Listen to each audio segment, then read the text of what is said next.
Bonjour à tous. Alors aujourd'hui, qu'est-ce que je vous propose? Je vous propose une petite vidéo simple pour vous expliquer simplement pourquoi les abeilles en Europe souffrent de la prédation du frelon asiatique.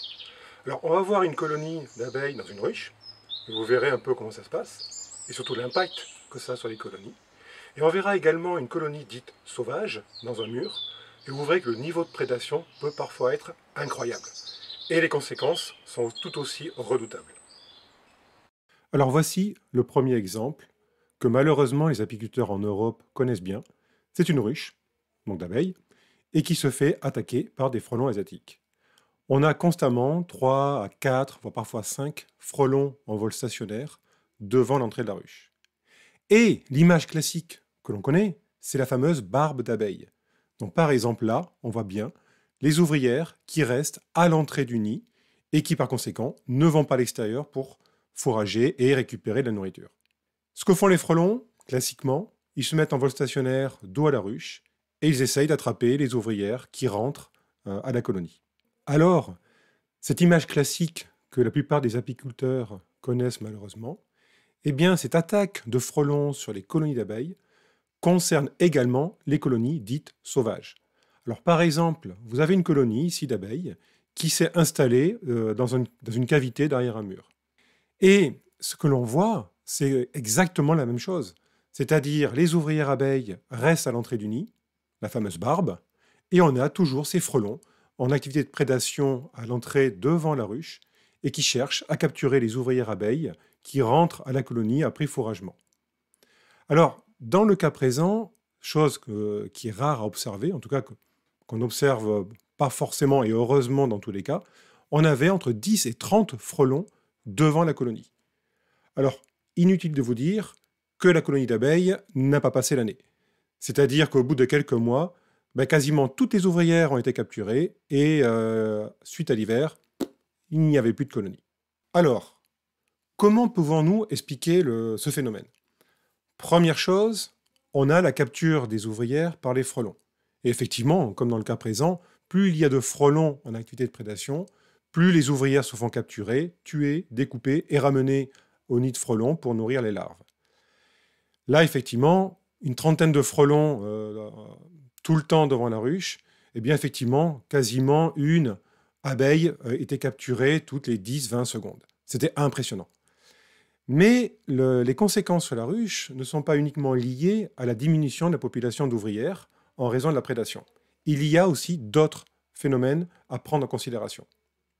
Le premier phénomène, c'est le stress de la colonie.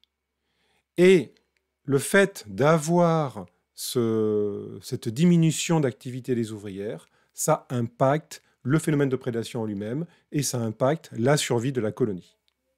Pour expliquer un peu tous ces phénomènes, les scientifiques travaillent sur la question et je vous montre un résultat schématisé ici, issu d'une étude qu'un de mes collègues a réalisée pour essayer de comprendre l'impact de la prédation sur les colonies d'abeilles. Et effectivement, en regardant ce graphe qui est issu d'observations terrain et d'une modélisation mathématique, vous avez une courbe qui vous montre sur l'axe vertical, c'est l'activité de vol des ouvrières au sein de la colonie, donc entre 0 et 100%, c'est-à-dire aucune abeille ne vole jusqu'à la totalité des ouvrières qui volent. Et sur l'axe horizontal, vous avez le nombre de frelons qui sont en prédation devant la ruche. Et en fait, l'étude a montré que plus on a de frelons qui sont en vol, c'est-à-dire qu'on part sur la droite du graphe, eh bien, plus d'abeilles restent à l'entrée de la ruche, ou si vous préférez, il y a de moins en moins d'abeilles qui vont voler. C'est-à-dire que le gros problème que l'on constate sur les colonies, c'est cette fameuse barbe d'abeilles, c'est-à-dire toutes ces abeilles qui restent à l'entrée de la ruche et qui, du coup, ne vont plus travailler, ne vont plus fourrager à l'extérieur et ne vont plus collecter de la nourriture. Ce qui, forcément, a un impact sur la survie de la colonie, parce qu'il y a de moins en moins de stockage de nourriture. Dans cette même étude scientifique, mes collègues ont regardé ensuite, ils ont essayé de corréler sur notre graphe que je vous présente. Sur l'axe vertical, c'est toujours pareil, c'est l'activité de vol des abeilles.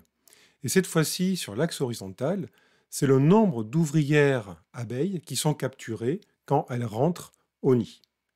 Eh bien, en fait, ce qu'ils ont montré, c'est que Quand on a de moins en moins d'activités de vol des ouvrières, c'est-à-dire qui restent sur la planche d'envol afin de protéger la colonie contre le frelon, eh bien, les quelques ouvrières qui sont quand même allées à l'extérieur pour aller fourrager, eh bien, dès qu'elles rentrent au nid, elles ont de plus en plus de chances de se faire capturer par les frelons. Alors de fait, quelles sont les conséquences pour la colonie? Eh bien, elles sont vraiment terribles, si on réfléchit bien. Tout d'abord, la prédation en elle-même.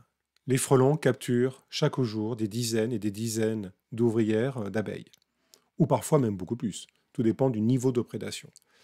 Donc, la conséquence directe, c'est une diminution de la population d'ouvrières au sein de la population de la colonie. Deuxième effet, les ouvrières, plus il y a de la prédation par le frelon, elles s'agglutinent à l'entrée de la ruche pour défendre la colonie, fort probablement. Mais en faisant cette activité, eh bien, elles ne vont plus travailler à l'extérieur, elles ne vont plus collecter la nourriture, ce qui fait que les stockages de nourriture au sein de la colonie diminuent. Et on se rend compte que plus le niveau de prédation est important, plus les ouvrières vont rester au sein de la colonie, et plus elles restent au sein de la colonie, plus les autres ouvrières qui continuent une activité de fourragement se font capturer facilement par les frelons. Donc en fait, on a un cercle vicieux où en fait, petit à petit, les ouvrières vont se faire de plus en plus capturer. Et l'autre effet, c'est qu'il y a de moins en moins de stockage de nourriture au sein de la colonie, ce qui fait que la colonie, si jamais elle arrive à survivre jusqu'à l'hiver, aura de moins en moins de nourriture pour passer cette période. Face à cette prédation, est-ce que l'abeille est capable de se défendre?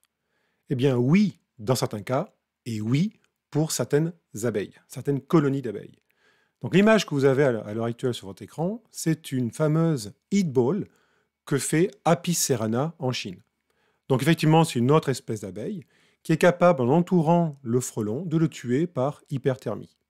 Alors ça, on l'observe en Chine, c'est ce que j'ai filmé il y a 2 ans, mais est-ce qu'on l'observe également en France? Eh bien malheureusement, pas très souvent.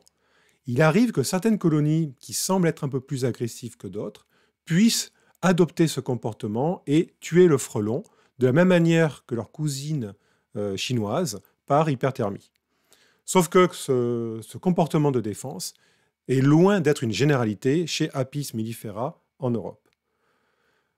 Donc le seul moyen de défendre une colonie, pour l'instant, c'est que l'apiculteur qui peut mettre en œuvre des outils de lutte, que l'on verra dans une autre vidéo.